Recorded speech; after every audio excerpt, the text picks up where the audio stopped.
Time to talk winners and losers on Wall Street with financial expert Rob Black joining us this morning with the latest on the markets. And Rob, I'm seeing some headlines here that maybe we've moved forward with at least a bipartisan infrastructure plan. Is that moving the needle any? Yeah, I think it is a little bit. So it looks like a bipartisan plan. A couple $100 more billion being thrown into the economy, but that's going to be over a 10-year period. It'll probably have some taxes tied towards it. We'll deal with that later. The taxes will probably hurt Wall Street when we do deal with it later. But for now, it looks good on paper. Fed decision yesterday was basically nothing. So they're not going to raise rates on the cost of money. That means mortgages will stay low, credit card debt interest rates will stay low, kind of. Corporate bonds could be issued at a low level, so that stimulates the economy. S&P 500 and the Dow Jones Industrial Average at all-time highs. Earnings season's going well. GDP numbers were a little on the weak side. We were expecting about 8.5%. We got 6.5%. And again, that's all government money. That's not our real economy. Some of it, but a lot of government money pushing that forward.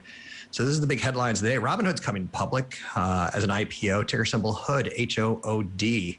And my question is, will that online day trading be as popular and sexy when the pandemic's passed? Interesting. All right. And then the second item we're going to be talking about today, interesting for me as somebody who wants someday to buy a house, we just can't keep up with the rising house prices. And one of the things you want to look at is who's winning, who's losing, who's getting left behind as we're seeing some pretty staggering increases in home prices. Yeah, the Bay Area has always been a problem with housing affordability, but every 10 years it changes, and I think it's getting worse and worse as far as affordability goes. So homeowners are big winners. They get the price appreciation, the equity appreciation. They get access to that equity at lower cost money in the future, whereas obviously renters are having a problem keeping up. So winners, homeowners, losers, renters. Home prices are up 81.5% across the country in the last 10 years. Significantly more in the Bay Area, whereas that leaves us in a bit of a problem, in my opinion. Incomes are up only 3.5%. The average homeowner is worth 40 times more than the average renter or the median renter, the median home buyer. It's $255,000 for the home owner and $6,300 for the home renter. That's not good. But then it breaks down even further that 28% of whites in America rent, 58% black, 52% Hispanic, and again, showing you the racial divide as well as the income divide and the wealth divide that all this housing mess is creating. And the only fix I see, James, is maybe some sort of government mandate to build the snot out of cheap housing and get the inventory up there. It's the greatest way to save and create wealth.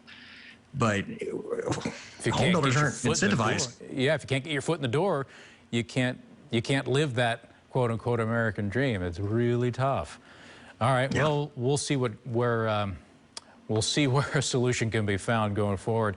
Real quickly, lastly, before we let you go, Rob, earnings reports. I understand Facebook came out with its numbers. What was it after the closing bell yesterday? What do you see? It's a little disappointing. They said the second half of the year is not going to be as strong as the first half. The second half includes back to school and Christmas. For a company that sells ads, that should be a stronger time. But they made $10.4 billion in income last year. This time they made $5.2 billion, so they're doubling on a year-over-year basis. That's incredible. Tough to call it a loser, except for their forecast. Revenue was up 56% year-over-year to $29.1 billion. They got 3.5 billion active users.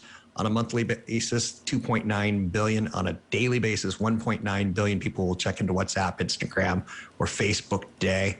A little bit of negative on their virtual reality headset. It's just not as selling as well. And I won't buy a virtual reality headset if I have to log into Facebook. I just don't like that combination. Right. It's like doing business with Microsoft. Be careful who you partner with, so to speak. So we want a headset from Apple or Sony. We don't want one from Facebook. Interesting. All right. Thank you very much, Rob. As always, keep the questions coming in. We'll be chatting with Rob again next week on Monday. You can reach him on Facebook, Twitter, email him directly, and he'll have some thoughts for you coming up.